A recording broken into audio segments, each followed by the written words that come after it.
Dans la capitale, visitée par plus de 20 millions de touristes chaque année, les guides conférenciers entrent en résistance à Paris.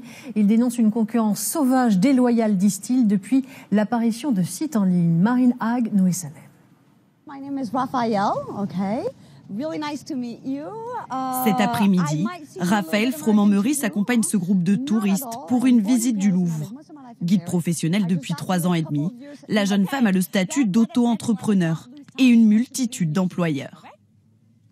Moi, je travaille pour 8 agences différentes. C'est énorme. C'est un peu compliqué à gérer au niveau de l'emploi du temps et au niveau de la facturation.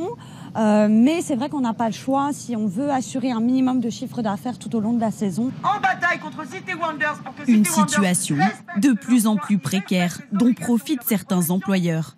Hier, une trentaine de guides professionnels protestaient contre l'un des leaders du secteur. Ils dénoncent une facturation bien inférieure au prix du marché. Par exemple, on nous a demandé de venir 30 minutes aux visites à l'avance, sans être payé.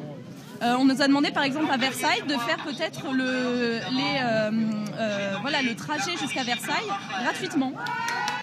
Des prix qu'ils ont peur de voir se généraliser, car les guides professionnels subissent aussi la concurrence d'autres guides non diplômés et 3 fois moins chers. C'est le cas de cet instituteur de formation. Je pense que quiconque est passionné par l'histoire de Paris, qui se documente un petit peu, qui est sérieux, peut prétendre à faire visiter des gens. Pour ce patron de start-up, la concurrence est un faux problème. Un guide professionnel va plus vous faire visiter effectivement des musées, des monuments, des endroits on va dire très balisés par les touristes, alors qu'un guide local va vous emmener hors des sentiers battus. Les craintes des guides professionnels sont pourtant fondées.